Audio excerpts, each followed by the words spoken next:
নমস্কাৰ future focus Assam YouTube চেনেলটোৰ লক্ষ্য বেটছৰ অন্য এটা ভিডিঅ'লৈ মই মনোৰঞ্জন হাজৰিকাই আপোনালোক সকলোকে স্বাগতম জনালো। অলৰেডি আসাম পুলিচ এসআই পৰীক্ষা হৈ গ'ল। আশা কৰিছো আপোনালোকে ভাল স্কোৰ কৰিব আৰু এতিয়া হ'বলৈ গৈ আছে টেট কাম ৰিক্ৰুটমেন্ট টেষ্ট আৰু আসাম পুলিচ এবি আৰু ইউভি। গতিকে আসাম পুলিচ এবি ইউভি লগতে টেট কাম ৰিক্ৰুটমেন্ট টেষ্টৰ কমন এটা টপিক ৰেশিঅ' এণ্ড প্ৰপৰ্শন অৰ্থাৎ অনুপাত আৰু সমানুপাত আপোনালোকৰ মাজলৈ আজি লৈ আহিছো। এই অনুপাত সমানুপাত সাবজেক্টটো এনে ধৰণে ডিজাইন কৰা আছে বেসিকৰ পৰা একেবাৰে এডভান্স লেভেললৈ খুব কম সময়ত আৰু পৰীক্ষাত হৈ যোৱা প্ৰশ্নসমূহৰ পৰা আমি ভাল বা যিখিনি খুব ৰিপিটেড কোৱেশ্চন আছে কোৱেশ্চনখিনি লৈ আহিছো আৰু যিসকলে এতিয়ালৈকে অনুপাত সমানুপাত একেবাৰে বুজি পোৱা নাছিল বা একদম ধাৰণা নাছিলে তেখেতলোকে এই ভিডিঅ'টো যদি চাই আশা কৰো তেখেতলোকে সম্পূৰ্ণ বুজি পাব আৰু তেখেতলোকে যদি নোট ডাউন কৰি লয় সম্পূৰ্ণ ইয়াৰ পৰা স্কোৰ কৰিব পাৰিব। গতিকে আহকচোন পলম নকৰি ভিডিঅ'টো আৰম্ভ কৰো। এতিয়া বেসিক কনসেপ্টটো হৈ গল যে ৰেশিঅ' আৰু প্ৰপৰ্শনৰ ৰেশিঅ' হোৱাট ইজ ৰেশিঅ' মানে কি যেতিয়া আমি দুটা বিভিন্ন ৰাশিক বা দুটা বিভিন্ন বস্তুক আমি যেতিয়া ইটোৱে সিটোৰ লগত কম্পেয়াৰ কৰো তেতিয়া আমি ৰেশিঅ' বস্তুটো ব্যৱহাৰ কৰো। ধৰি ললো গাণিতিক ভাষাত বা গণিতৰ ভাষাত এ আছে কিবা এটা বস্তু আৰু কোনোবা এটা বস্তু আছে বি। এ আৰু বিক যেতিয়া আমি এটা ইটোৰ লগত আমি কম্পেয়াৰ কৰিম তেতিয়া তাক ৰেশিঅ' বুলি কোৱা হ'ব। ঠিক আছে নে? তাক কি কোৱা হ'ব? ৰেশিঅ' বুলি কোৱা হ'ব। এতিয়া ৰেশিঅ'টো যেতিয়া গাণিতিক ভাষাত আমি ব্যৱহাৰ কৰিলো কম্পেয়াৰ কৰাৰ ক্ষেত্ৰত তেতিয়া এ আৰু বি কম্পেয়াৰ কৰিছো ইটোৱে সিটোৰ লগত আৰু তেতিয়া আমি এই চিনটো দিব লাগিব। এইটো কোৱা হয় ৰেশিঅ'ৰ ইছটো চিনটো। এইটো হ'ল ৰেশিঅ'ৰ চিনটো আৰু এনে ধৰণে আমি ৰেশিঅ'ক ইটোৱে সিটোৰ লগত কম্পেয়াৰ কৰো। ঠিক আছে না? যেতিয়া আমি এনে ধৰণে লিখিব পাৰো ইয়াৰ অৰ্থটো আমি এনে ধৰণেও লিখিব পাৰো গাণিতিক ভাষাত এ বাই বি। এ বাই বি বা এ ইজ টু বি দুইটা একেই। কথাটো ক্লিয়াৰ হ'ল? যদি ক্লিয়াৰ হ'ল মই পৰৱৰ্তী কথালৈ আগবাঢ়িব পাৰো।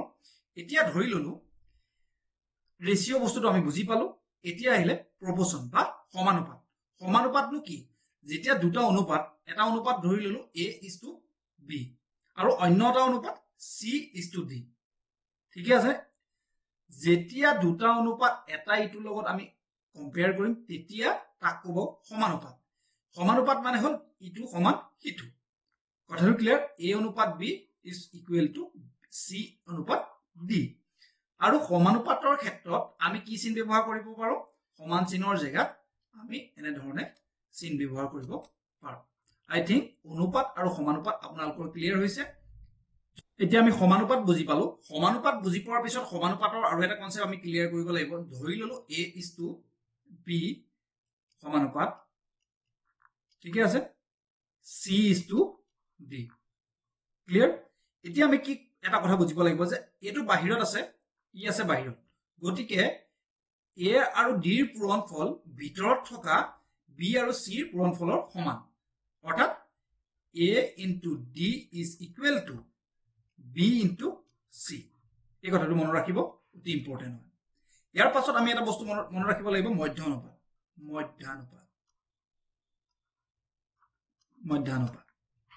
মধ্যানুপাতৰ অৰ্থটো এইটো যদি ধৰি ললো এ অনুপাত বি। কথা জাষ্ট মনত ৰাখি যাবৰ কাৰণে কৈছো, ষ্টাৰ মাৰ্ক এটা দি ল'ব। এইকেইটা কথা মনত ৰখাটো অতি দৰকাৰ। এ আৰু বিৰ ক্ষেত্ৰত মধ্যানুপাত কি বুলি ক'লে কি হ'ব? Root over A B. Clear? এইটো মনত ৰাখিব লাগিব, অতি ইম্পৰ্টেণ্ট। ইয়াৰ পাছত আৰু এটা কথা মনত ৰাখিব লাগিব চতুৰ্থ অনুপাত। চতুৰ্থ অনুপাত বুলি ক'লে কি হ'ব? চতুৰ্থ অনুপাত মানে 4 নম্বৰটো অনুপাত। সেইটোৰ ক্ষেত্ৰত আমি কেনেধৰণে আগবাঢ়িম? ধৰি ললো এ বি চি।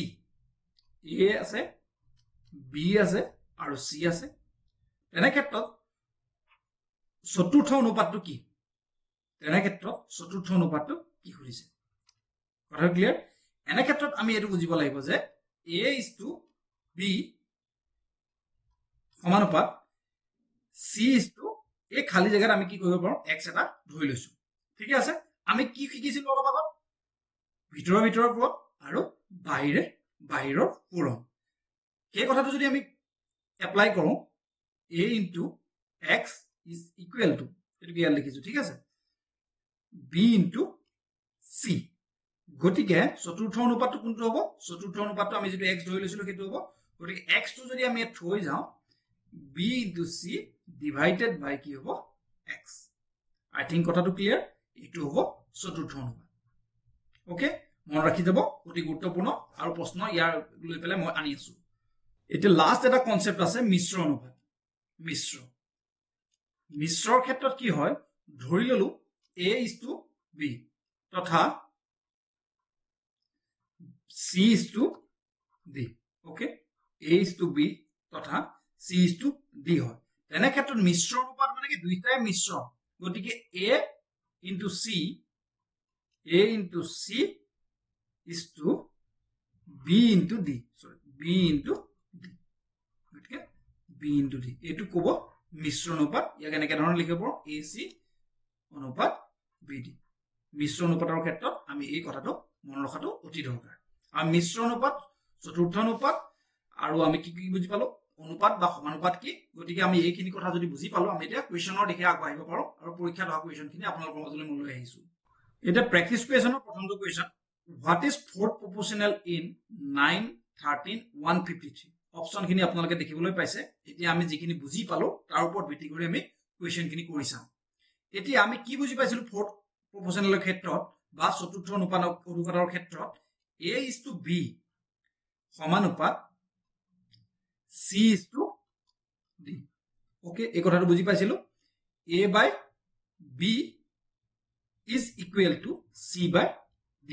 A আমাক কি দি আছে A দি আছে 9 গতিকে আমি 9 ৰ জায়গাত 9 বহাই দিম B দি আছে কি 13 ওকে তাৰ পাছত কি দি আছে C দি আছে 153 আৰু D জায়গাত কি আছে খালি গতিকে আমি D টো আমি D হিচাপে লিখি দিব পাৰো D হৈ গ'ল ইয়াৰ fourth অনুপাতটো বা চতুৰ্থ অনুপাতটো এতিয়া আমি এফালে কৰি চাম T is equal to কি হ'ব 13 into 153 divided by 9 okay এতিয়া এটো যে নখুদিব যে 13 টো কেনেকৈ এফালে গুছি গ'ল বা 13 টো কেনেকৈ গুছি গ'ল 13 টো কি হয় সমান চিহ্ন এফালে গুছি যোৱাৰ লগে 13 টো ইয়াৰ লগত পূৰণ হৈ গুছি যায় ওকে যদি কথাটো ক্লিয়াৰ হ'ল ইয়াৰ শুদ্ধ উত্তৰটো কেনে ধৰণে হ'ব যদি আপোনালোকে এটা কৰি মিলি চাই তেতিয়ালে T is equal to 221 অৰ্থাৎ answer D to correct answer I think বুজি পাইছে কথাকিটা আপোনালোকে প্ৰেক্টিছ কৰি চাব এনে ধৰণৰ কোৱেশ্চন ৰিপিট হোৱা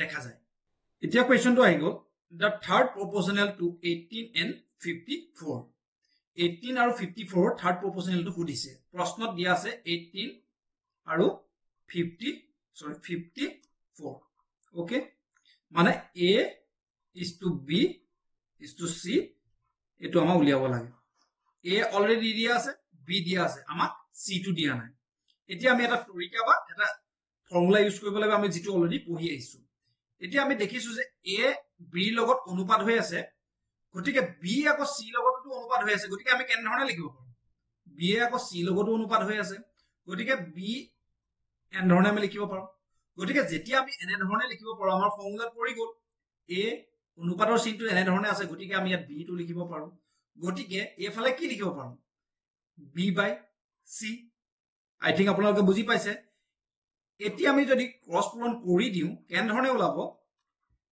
B square is equal AC কথাটো clear B square is equal AC যেতিয়া ওলালে এতিয়া আমি এনে ধৰণে লিখিব পাৰো আমাক কি লাগে C টোহে লাগে আমাক C টো দিয়া নাই C is equal B square by A কথাটো ক্লিয়াৰ এতিয়া কথাটো যদি ক্লিয়াৰ হল B square মানে কি B into B by A okay যি সকল একেবাৰে বুজি পোৱা নাই তথাপি মই আপোনালোকক একেবাৰে সিম্পল কৰিবলৈ ইমান প্ৰতিটো স্টেপ কৰি দিয়ে দেখাই আছো এতিয়া B square মানে কি B মানে কি আছে B মানে আছে 54 ওকে B মানে আছে 54 B মানে আছে 54 A মানে কিমান আছে A মানে আছে 18 ওকে এতিয়া যদি B square ৰ ক্ষেত্ৰত A এটা থাকি গৈছিল সৰি B এটা থাকি গৈছিল 54 into 54 এতিয়া যদি আপোনালোকে এটো কটাকটি কৰে ইয়াত কি হ'ব এফালে যদি আপুনি 2 এ কটাকটি কৰে 2 এফালে আহিব 2 গুণ 4 এফালে কিমান 2 7 গুণ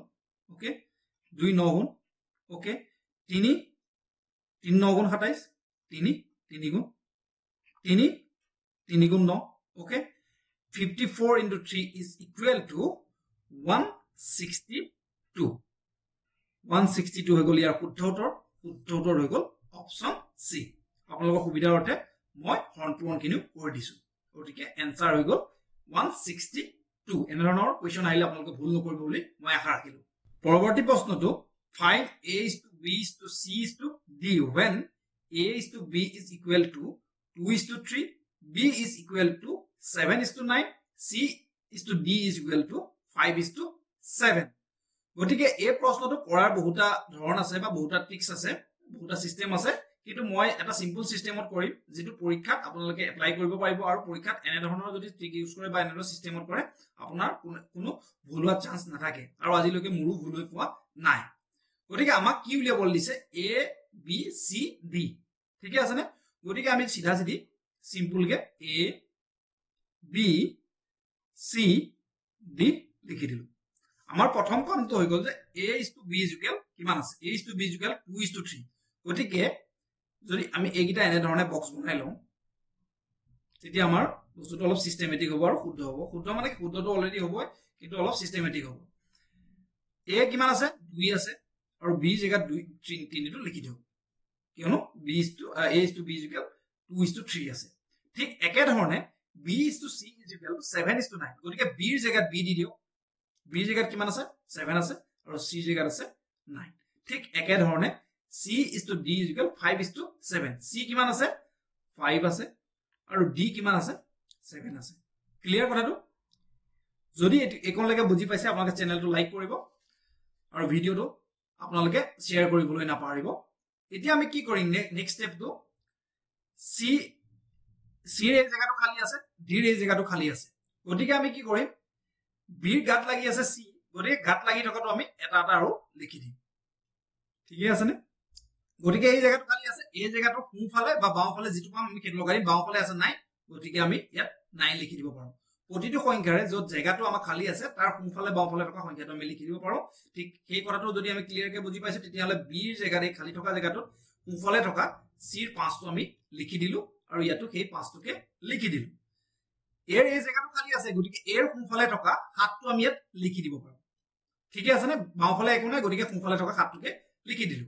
এতিয়া এৰ মানটো কি হ'ব বুলি লিখিব পাৰো 2 into ইয়াক ইয়াৰ লগত পূৰণ কৰক, ইয়াৰ লগত পূৰণ 7 into 5। ওকে, গতিকে বি ৰ ক্ষেত্ৰত কি হ'ব? ঠিক একে ধৰণে আমি লিখিম 3 into 7 into 5।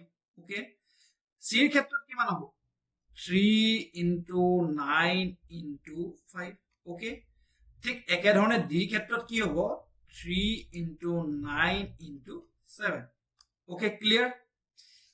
এতিয়া আমি ABCD উলিওৱা ক্ষেত্ৰত আমি কি কৰিব পাৰো, এটো এটোৰ লগত কিবা কাটকুট যায় নেকি চাব পাৰো যে ইয়াত কিবা আছে নেকি এনেকুৱা যে ABCD লগত কাটিব পাৰি। ঠিক আছে, গতিকে এনে ধৰণৰ কোনো সংখ্যা নাই যেটো এটোৰ লগত কাটকুট কৰিব পাৰি। গতিকে আমি পূৰণ কৰিব লাগিব 7 into 5 35। 2 কিমান হ'ব?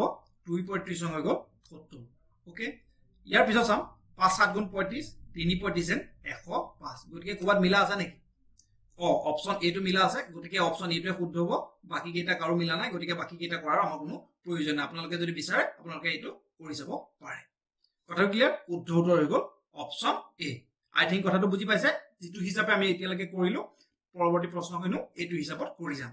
এতিয়া এলে পৰৱৰ্তী প্ৰশ্নটো ইয়াৰ আগত কৰা প্ৰশ্নটোৰ সৈতে প্ৰায় একেই, অকমান সলনি কৰি দিছে। এতিয়া আমাৰ দিয়া আছে A is to B is to বা ইজুকেল, ইয়াৰ জায়গাত আমি এটো লিখিব পাৰো, ইজুকেল লিখিব পাৰো 3:5। ঠিক একে ধৰণে B is to C equal কিমান দিয়া আছে? 4:3। ওকে, এই ডট দুটাৰ জায়গাত যেটো ডট আছে আমি ইয়াৰ জায়গাত ইকুৱেল লিখিব পাৰো। অলৰেডি মই আপোনাক কৈ আহিছো A আৰু AB আৰু BC ৰ মানটো আমাক দিয়া আছে। C is to D is equal to 4:5। Okay, এতিয়া আমাক কি লাগে? A আৰু D ৰ মানটো উলিয়াব লাগে। আমি অকমান আগত যেনে ধৰণে কৰিছিলো ঠিক একে ধৰণে একেটা এপ্লাই কৰিম। A B C D, A জায়গাত আমি 3 লিখিলো, B জায়গাত আমি 5 লিখিলো। ঠিক একে ধৰণে B জায়গাত আমি 4 লিখিলো, C জায়গাত আমি 3 লিখিলো, C জায়গাত আকৌ এটা লিখিব পাৰো 4, ইয়াত D জায়গাত আমি লিখিব 5। ওকে, আমি আমাৰ সুবিধাৰ বাবে এই চিহ্নকেইটা দি লৈছো। ওকে, আই থিংক ক্লিয়াৰ? এতিয়া আমি ওচৰত থকা কিটা দি দিব পাৰিম। যেনেকে C আৰু D খালি আছে, গতিকে বাওঁফালে যেটো আছে আমি তাত দি দিব পাৰো। C ৰ বাওঁফালে আছে 5, D ৰ বাওঁফালে হৈ গ'ল 5। গতিকে D ৰ খালি জায়গাখনত D ৰ বাওঁফালে থকা 3 টো লিখি দিব পাৰো।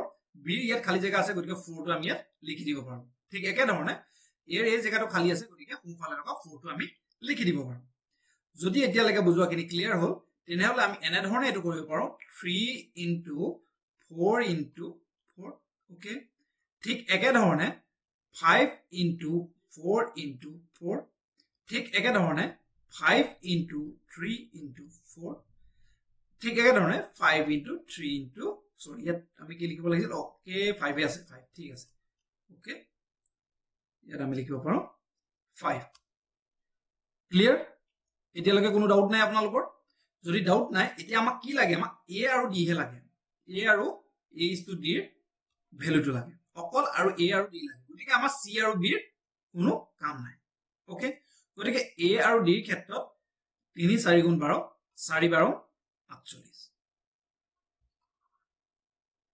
5 5 গুণ 25 3 25 75 ওকে এতিয়া যদি আমি এটা সৰু কৰিব বিচাৰো বা আমি ইয়াতে কাটকুট কৰিব পাৰিলো হয় 3 আৰু 3 এ কাটি আছে গতিকে 5 5 গুণ কি 25 ওকে 4 4 গুণ 16 গতিকে আমি ইয়াৰ অনুপাতটো কেনে ধৰণে লিখিব পাৰো এৰ জায়গা লিখিব পাৰো 16 আৰু d ৰ জায়গা লিখিব পাৰো 25 গতিকে a is to d is equal to 16 is to 25 correct answer গতিকে শুদ্ধ উত্তৰটো হ'ব অপচন বি আই থিংক আপোনালোকে অনুপাত আৰু সমানুপাতৰ বেসিক কনসেপ্ট ক্লিয়াৰ কৰিলে আৰু সম্পূৰ্ণৰূপে এই কথাখিনি বুজি পালে ঠিক আছে না ইয়াৰ কৰা আৰু এটা টেকনিক আছে যেনে ধৰণে আপোনালোকক মই ইয়াতে কৈ দিম যেনে ধৰণে বি আৰু ইয়াৰ ক্ষেত্ৰত কি আছে বি বি ইয়াত কমন হৈ আছে গতিকে দুইটা ভিতৰত দুইটা আমি একে বনাই ল'ব লাগিব এ আৰু এ বি আৰু বি সি ক্ষেত্ৰত যদি বি টো দুইটা কমনৰ আছে গতিকে বি ইয়াত আছে কিমান 5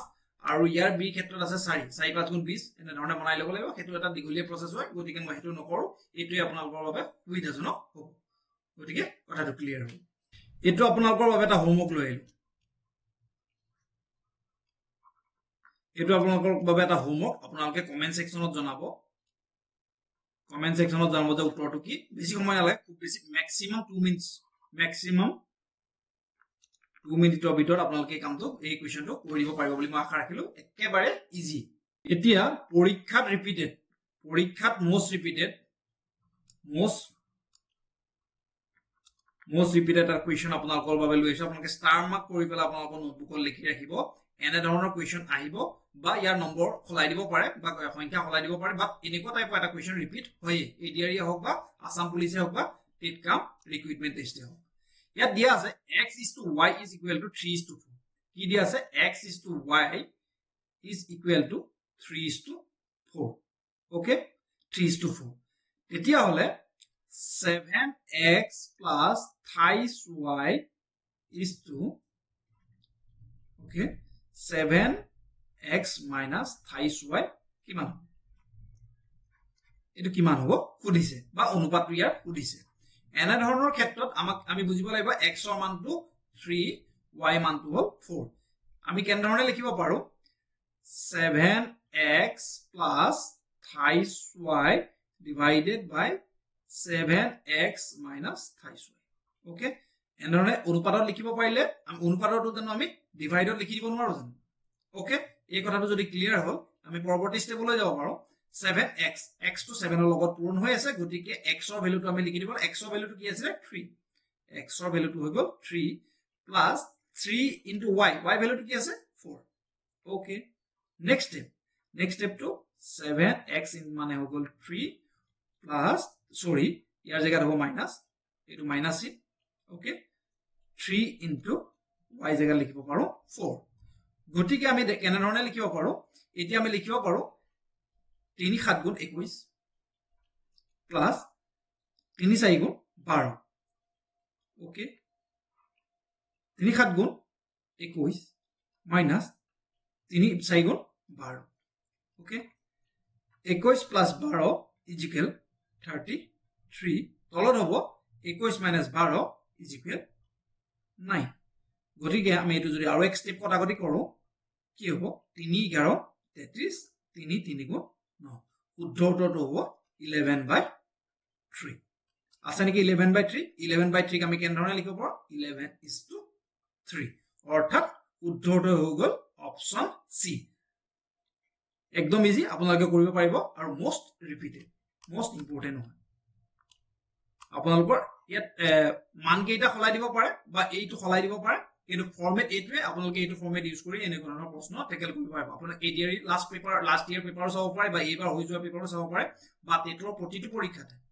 বা Assam police AB UB SI হওক এইটো টাইপৰ কুৱেশ্যন কিন্তু ৰিপিট হয় এতিয়া পৰৱৰ্তী প্ৰশ্নটো এনে ধৰণৰ প্ৰশ্নবোৰ দেখাত ইজি যে লাগে বা পৰীক্ষাত সৰু সৰু মিষ্টেক কৰি হোৱা দেখা যায় গতিকে আপোনালোকে পৰীক্ষাত এনে ধৰণৰ প্ৰশ্নবোৰ মিষ্টেক নকৰিব বাবে এটা কুৱেশ্যন লৈ আহিলো A is to B is to C is equal to 3 is to 4 is to 7 গতিকে এনে ধৰণে হলে আমাৰ ইয়াৰ ৰেশিওটো উলিয়াব লাগিছে কাৰ A plus B plus C is to C এই ৰেশিওটো আমাক উলিয়াবলৈ দিছে এটা কি কৈ আছে A B আৰু C ৰ মান 3 4 7 কৈছে মানে A ৰ অনুপাত থকা মানকেইটা কৈছে গতিকে আমি কেনে ধৰণে লিখিব পাৰো A ৰ মানটো আমি কি লিখিব পাৰো 5x ৰিয়েল ভ্যালুটো মানে x টো পূৰণ কৰিছো কাৰণ ৰিয়েল ভ্যালুটো উলিয়াবৰ বাবে 4 কাৰ মান হ'ব 4x হ'ব b ৰ মান ঠিক একে ধৰণে c ৰ মান কিমান হ'ব 7x okay a b c clear এতিয়া ফৰ্মুলা যেটো দিছে বা যেটো আমাক পাতিবলৈ দিছে আমি তেনেধৰণে পাতি দিম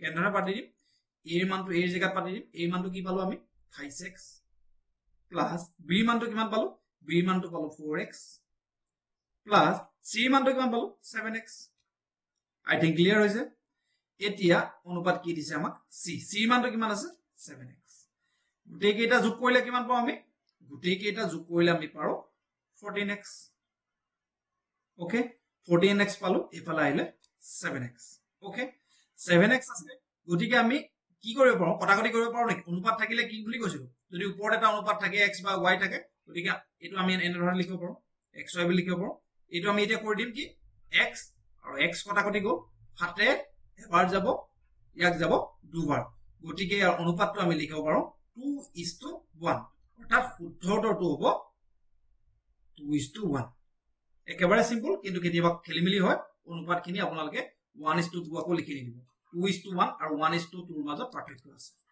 এতিয়া পৰীক্ষা ৰিপিট হৈ থকা টাইপৰ এটা কোৱেশ্চন লৈ আহিছো সংখ্যা কেইটা পৰীক্ষা সলনি হ'ব পাৰে বা এনেকুৱা টাইপৰ কোৱেশ্চন ৰিপিট হোৱা দেখা যায় The ratio between two numbers is 2:11. If the difference between the number is 81, find the smaller number.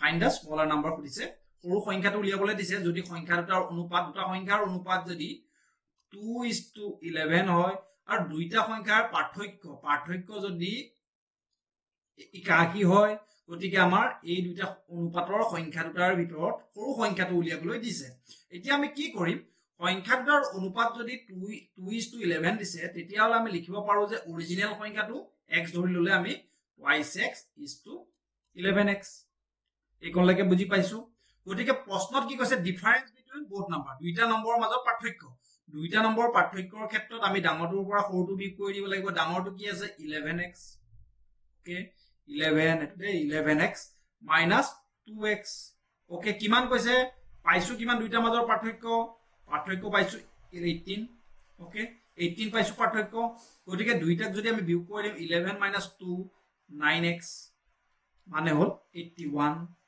গতিকে x মানে কিমান হল 81 by 9 গতিকে 9 গুণ 81 গতিকে x ৰ ভ্যালুটো হৈ গল 9 এইকনলৈকে ক্লিয়াৰ এতিয়া কৈছে what is the smallest number সৰু সংখ্যাটো কি আমাক সুধিছে সৰু সংখ্যাটো যদি x ৰ ভ্যালু 9 হয় গতিকে সৰু সংখ্যাটো 2 আছে 2 into x গতিকে 2 into 9 9 দুগুণ হৈ গল 18 is the correct answer option D একেবাৰে সিম্পল কেতিয়াবা পাৰ্থক্য কেতিয়াবা মাল্টিপ্লিকেশন আপোনালোক সুধিব পাৰে আপোনালোকে উত্তৰ উলিয়াই ক'ব লাগিব এতিয়া আৰু এটা কোৱেশ্চন আগৰ কোৱেশ্চনটো হতি প্ৰায় সেম জাস্ট অকমান খালখললি কৰিছে আৰু এনে ধৰণৰ প্ৰশ্ন ৰিপিট হোৱা দেখা যায় গতিকে কনসেপ্টটো বুজি পালে এটো শুদ্ধ হ'ব বা আপোনালোকৰ বাবে বেছি টান হ'ব নহব আপোনালোকে মই কৰাৰ আগত আপোনালোকে কৰি দেখাব বুলি আশা ৰাখিলো the ratio of two number is 11:2 if the sum of the number is 253 find the difference between the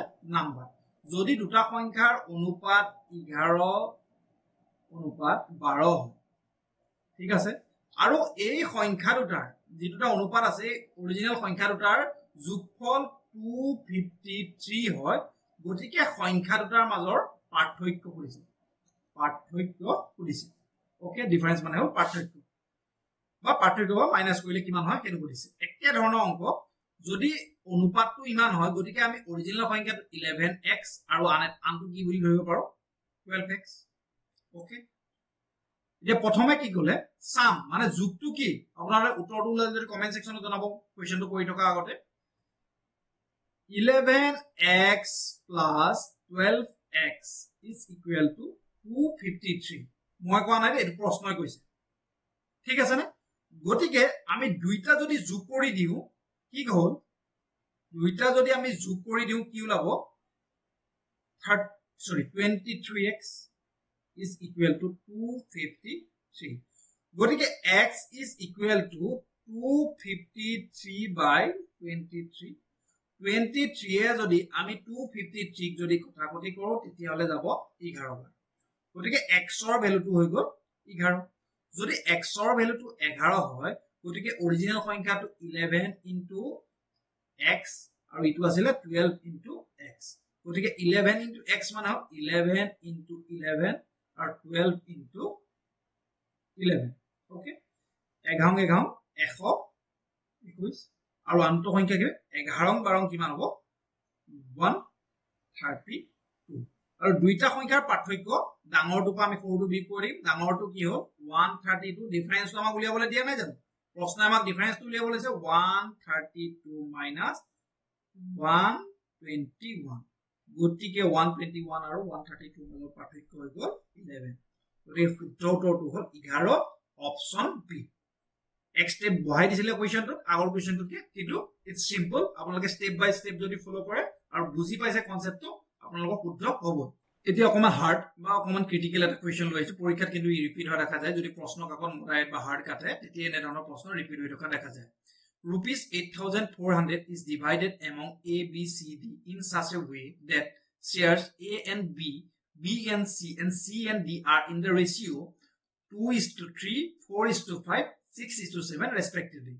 The share of A is A, B, C, D ৰ মাজত 8,400 টকা এনে ধৰণে ভাগ কৰা হ'ল যে A is to B কিমান হ'ল A is to B হ'ল 2:3 আৰু B is to C কিমান হ'ল 4:5 আৰু C is to D কিমান হ'ল C is to D হ'ল 6:7 ওকে তেতিয়ালে এৰ শেয়াৰটো কিমান খুদিছে গতিকে প্ৰথমে আমি A B C D এ কিমান কিমান ৰেশিওত পাইছিলে হেতু আমি উলিয়াই লব লাগিব সেই ক্ষেত্ৰত আমি কি কৰিম A B C D already আমি এনে ধৰণে কৰি আইছিলো ওকে ঠিক একে ধৰণে পাতি দিম অকমা স্পিডত কৰি গৈছো 2 3 4 5 অলৰেডি বুজি পাইছে চাগে কি কাৰণে কৰিছো 6 আৰু 7 ডি এৰ খালি জায়গা 5 বহাব লাগে 3 3 4 6 আৰু 6 এন ধৰণে যদি আমি কৰি দিও A B C D two কিমান ওলাব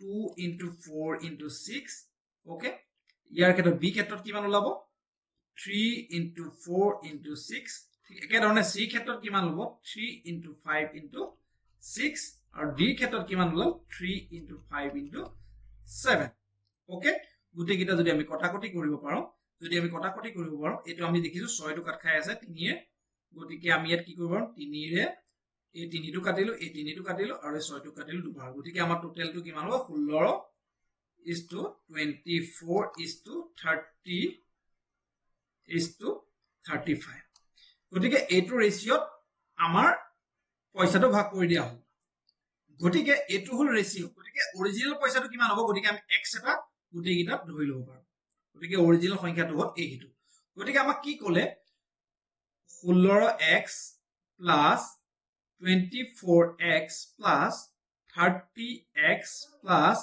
35x গতিকে এই সংখ্যা কেইটা যোগ কৰিলে আমি টোটাল কিমান পাম মুঠ পইচাটো কিমান আছিল 8400 ওকে 8400 আছিল মুঠ সংখ্যাটো গতিকে এটা কি হ'ব কথাটো 8400 যদি মুঠ সংখ্যাটো হয় গতিকে টোটাল সংখ্যাটো আমাৰ x ধৰিলে কিমান হ'ব 105 ওকে 105 হৈ গল মুঠ সংখ্যাটো 105x ওকে গতিকে এতিয়া আমি কি কৰিব লাগিব 105x যদি মুঠ সংখ্যাটো হয় গতিকে 105x = 8400 গতিকে x ইজ ইকুৱেল কিমান 8400 বাই 105 x ৰ ভ্যালুটো হৈ গল 8 গতিকে আমাক কি উলিয়াব দিছে আমাক উলিয়াব দিছে যে a ৰ ভ্যালু গতিকে a ৰ ভ্যালুটো কি আছে a ৰ ভ্যালুটো আছে 16 গতিকে a ৰ ভ্যালুটো আছে 16 আমি অলৰেডি পাইছো 8400 হৈ গল কি x ৰ ভ্যালু 8400 বাই 105 হৈ গল x ৰ ভ্যালু আমাক কিমান লাগে x না লাগে আমাক 16x লাগে মানে 16 হৈ গল a ৰ ভ্যালু গতিকে for a 16 এটা আমি মাল্টিপ্লাই কৰি দিব লাগিব গতিকে যদি আপোনালোকে এটো কটাকটি কৰি চাই ইয়াৰ শুদ্ধ উত্তৰ হ'ব 1280 বা 1280 হৈ গল ইয়াৰ শুদ্ধ উত্তৰ ঠিক একে ধৰণে আপোনালোকে যদি b ভ্যালু উলিয়াব বিচাৰে তেতিয়া হলে 24 কৰিব লাগিব c ভ্যালু উলিয়াব হলে 30 পূৰণ কৰিব লাগিব d ভ্যালু উলিয়াব হলে 35 পূৰণ কৰিব লাগিব গতিকে ইয়াৰ শুদ্ধ উত্তৰ হৈ যাব অপচন এ আই থিংক কথাটো ক্লিয়াৰ হল আপোনালোকৰ শুদ্ধ উত্তৰ অপচন এ পৰৱৰ্তী প্ৰশ্নটো এনে ধৰণৰ প্ৰশ্ন আমাৰ পৰীক্ষাত আকৌ ৰিপিট হোৱা দেখা যায় the ratio of numbers of girls and boys participating in sports of school is 4:5 গতিকে 4:5 ৰেচিঅত এখন স্কুলৰ ল'ৰা আৰু ছোৱালী বা ছোৱালী আৰু ল'ৰাই প্ৰথম ছোৱালীৰ কথা কৈছে গতিকে গাৰ্ল আৰু ইফালে বয় কথা কৈছে বয় পাৰ্টিসিপেট কৰে if the number of girls is 212 যদি ছোৱালীৰ সংখ্যা 212 হয় then determine the number of boys participating in the sports ছোৱালীৰ সংখ্যা যদি 212 হয় গতিকে ল'ৰা কিমান জনে পাৰ্টিসিপেট কৰিছিলে আমাক সুধিছে গতিকে কৈছে প্ৰথমে প্ৰশ্নটো ক'লে গাৰ্লছ আৰু বয়ছৰ ৰেচিঅটো হৈ গল 4:5 এটো হৈ গল গাৰ্লৰ আৰু এটো হৈ গল বয়ছৰ গতিকে গাৰ্লছৰ ৰেচিঅটো যদি 4 হয় গতিকে অৰিজিনাল নাম্বাৰটো আমি 4x বুলি ধৰিব পাৰো আৰু বয় ক্ষেত্ৰত আমি 5x ধৰিব পাৰো প্ৰশ্নত আকৌ ক'লে যে 4x মানে টোটাল ছোৱালী মানে হৈ গল 4x মানে হল 212 গতিকে x মানে কি লিখিব পাৰো আমি x মানে লিখিব পাৰো 212/4 ওকে 212/4 গতিকে 4 এক যাব 53 x ৰ ভ্যালুটো হৈ গল 53 এতিয়া আমি x ৰ ভ্যালুটো যদি পাই যাও তেতিয়া ভয়েস টু উলিয়াম কেনে ধৰণে 5 * x হৈ আছে গতিকে 5 * 53 5 * 53 মানে হৈ গল 265 ইয়াৰ শুদ্ধ উত্তৰটো হল একেবাৰে ইজি হৈ গল কোৱেশ্চনটো আপোনালোকৰ বাবে আপোনালোকে এনেধৰণৰ প্ৰশ্ন ভুল নকৰে বুলি মই আশা ৰাখিলো অপচনটো হৈ গল বি আপোনালোকে যদি এতিয়া প্ৰথমৰ পৰা ৰেচিঅ প্ৰপোজনটো এতিয়ালৈকে চালে আপোনালোকক মই আশা কৰো যে আপোনালোকে কোনো ধৰণৰ কোৱেশ্চন ভুল নকৰে আৰু সম্পূৰ্ণ কোৱেশ্চনখিনি যদি আপোনালোকে ৰেগুলাৰ প্ৰেক্টিস কৰে তেতিয়া হলে ৰেচিঅ আৰু প্ৰপোজনৰ কোৱেশ্চনত আপোনালোকে সম্পূৰ্ণ স্কোৰ কৰিব পাৰিব যদি আপোনালোকৰ কিছুমান ডাউট থাকে আমাৰ টেলিগ্ৰাম চেনেলত আপোনালোকে সেই কোৱেশ্চনসমূহ দিব পাৰে আমি তৎক্ষণাত ইয়াৰ উত্তৰ দিম বা যদি কিছুমান কথা বা কিছু টপিক আপোনালোকে কিছু পইণ্ট যদি আপোনালোকে এই টপিকটোৰ ওপৰত বুজিবলৈ থাকি গৈছে কমেন্ট কৰিব আপোনালোকৰ বাবে আকৌ ৰি-আপলোড এটা ভিডিও মই কৰি দিম বা আপোনালোকৰ কমেন্টতে ইয়াৰ উত্তৰ দিবলৈ চেষ্টা কৰিম আগন্তুক পাৰ্টসমূহ আপোনালোকৰ বাবে অতি সোনকালে লৈ আহিম আজিলৈ বিদায় মাগিছো জয় হিন্দ